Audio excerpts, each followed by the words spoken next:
साथियों जय हिंद। साथियों आज हम अपने 10 के दम सीरीज में पॉलिटी के 10 बहुत ही महत्वपूर्ण क्वेश्चंस पे चर्चा करेंगे। साथियों अगर आपने हमारे कैलिबर अड्डा के प्लेलिस्ट नहीं देखी है तो जाकर देखिए। 10 के दम सीरीज हमारी आने वाले आगामी एग्जाम्स के लिए बहुत इंपॉर्टेंट मिलेगी आपको, चाहे आपके हिस्ट्री के क्वेश्चन हो, चाहे पॉलिटी के, चाहे वर्ल्ड ज्योग्राफी के, चाहे इंडियन ज्योग्राफी के, चाहे करंट अफेयर्स के, सभी क्वेश्चन का आप लाभ उठा सकते हैं। और आपके अगर सहपाठी हैं, बच्चे हैं, भाई हैं, बहन हैं, तो उनके लिए भी हमारे यहाँ ग्रामर है, इंग्लिश ग्रामर है, जनरल हिंदी आपके कंपटीशन के लिए है, बाल विकास के भी अभी क्लासेस शुरू होने वाले हैं, तो आप फिजिक्स का, मैथ का, सबका लाभ उठा सकते हैं दोस्तों।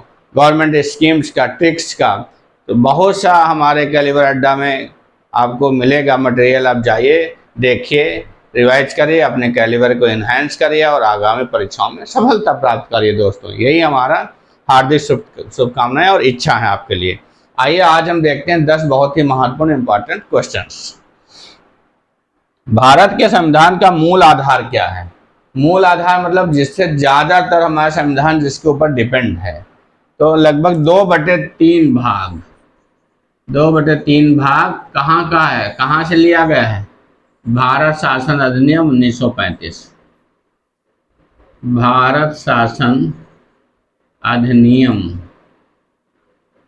1935 से लिया गया है दोस्तों। इसमें क्या था? इसमें कितने आर्टिकल थे? 321 आर्टिकल थे, 10 अनुसूची थी इसमें।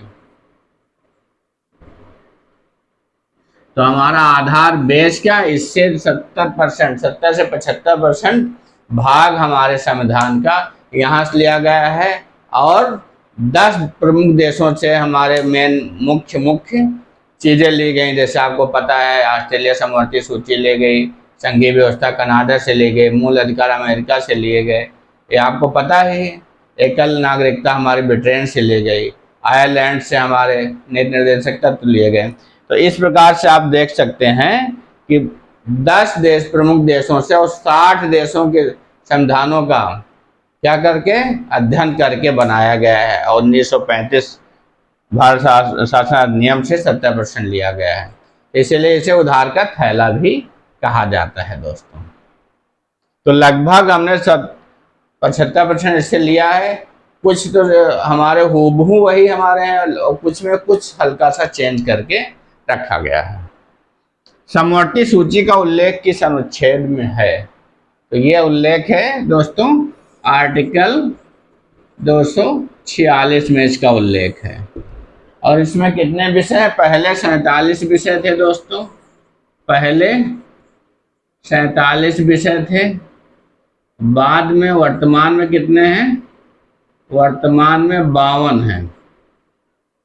वर्तमान में 52 विषय हैं। 5 विषय कब जोड़े गए दोस्तों समवर्ती सूची में?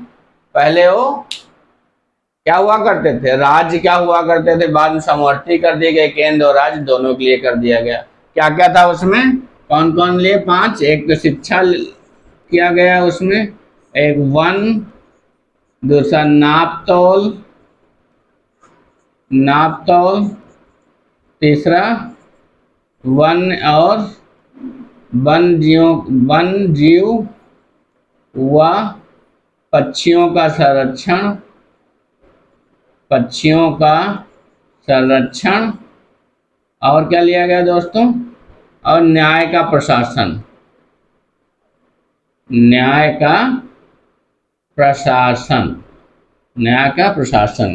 तो 5 ये हमारे 42वें संविधान संशोधन जो 1976 में हुआ था, जिसे मिनी कॉन्स्टिट्यूशन भी कहते हैं, मिनी संविधान भी, लघु संविधान भी कहते हैं। इतने संशोधन इतने ज्यादा हुए थे उसमें।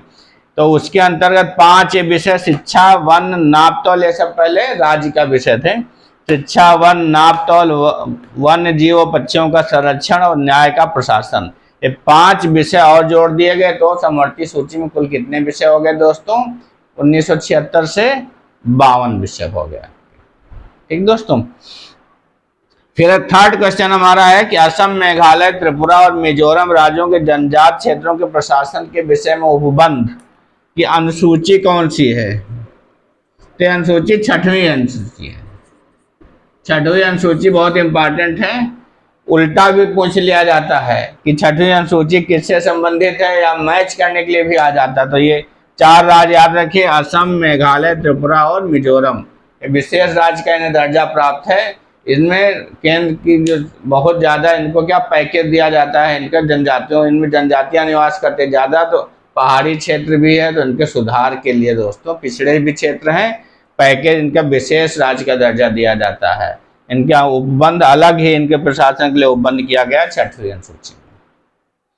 कौन से भाग संविधान की आत्मा और चेतना कहलाते हैं? तो भाग 3 और भाग 4। भाग 4,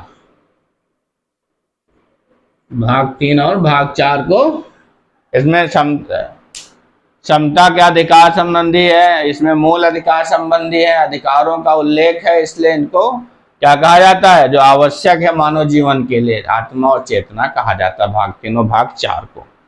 भारत के बाहर रहने वाले व्यक्तियों की नागरिकता का उल्लेख किस अनुच्छेद में है? आर्टिकल 8। बहुत इंपॉर्टेंट है।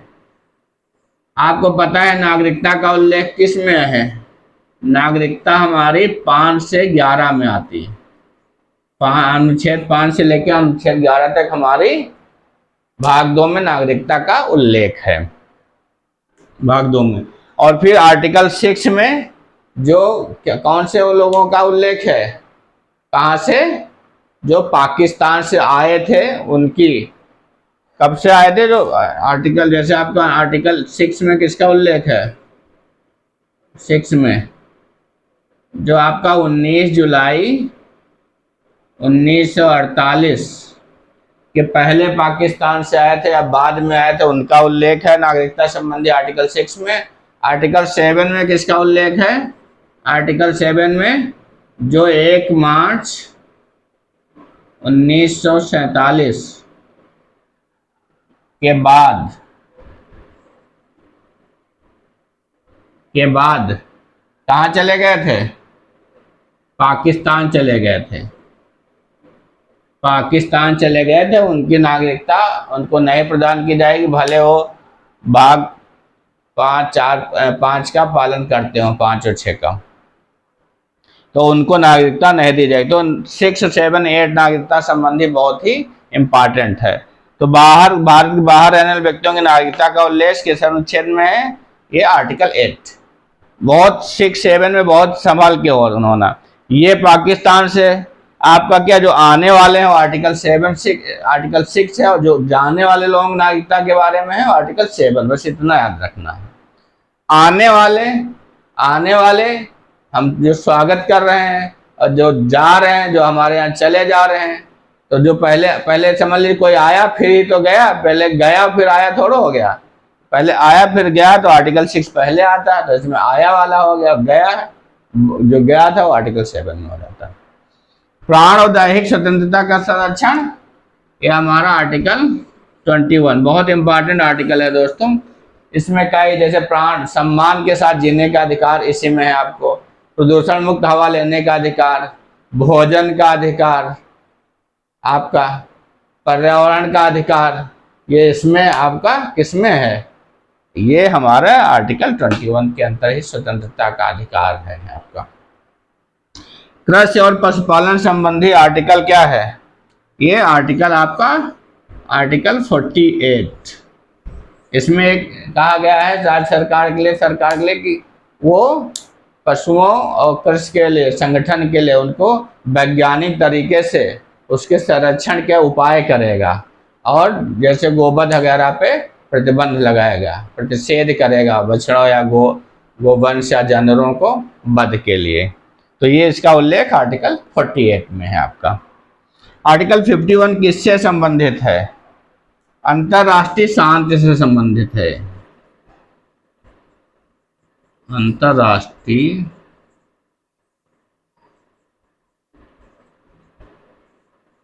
शांति से संबंधित है।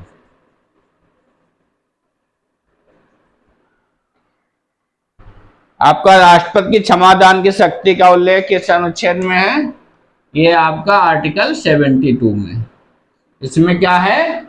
राष्ट्रपति की शक्ति वो दंड को कम कर सकता है, दंड का विराम मतलब लघुकरण कर सकता है, परिहार मतलब विश्राम कर सकता है, उसको रोक सकता है कुछ दिन के लिए, और वो समाप्त भी कर सकता है, समाधान भी दे सकता है। 3 चीजें हैं इसमें। क्या है आपका? लघुकरण है, कम कर सकता है, परिहार रोक सकता है कुछ दिन के लिए, सस्पेंड कर सकता है, विश्राम जिसको बोलते हैं, और क्या कर सकता है? समाधान कर सकता है। राज्यपाल का विशेष अभिभाषण किस अनुच्छेद से संबंधित है? तो ये आर्टिकल आपका 176। और राष्ट्रपति का किसमें है? राष्ट्रपति का अभिभाषण 87 में, आर्टिकल 87। तो ये दोस्तों, और इसमें क्या है? इसमें अभिभाषण क्या, विशेष अभिभाषण कब होता है? कोई भी इलेक्शन होता है उसके बाद जो प्रथम सत्र बुलाया जाता है, उसमें विधान राज्य में बुलाता है जो राज्यपाल, विधान परिषद और विधानमंडल दोनों को संयुक्त बैठक करता है, आहूत करता है और सत्र का, और फिर बाद में उसको अभिभाषण देता है, मंत्रिमंडल द्वारा जो तैयार किया जाता है उसको पढ़ता है।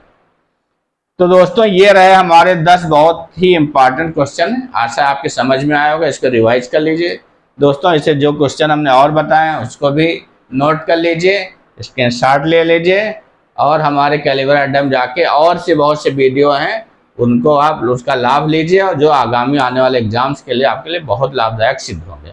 दोस्तों पढ़ते रहिए, मस्त रहिए, व्यस्त रहिए और सफल होइए। जय हिंद दोस्तों।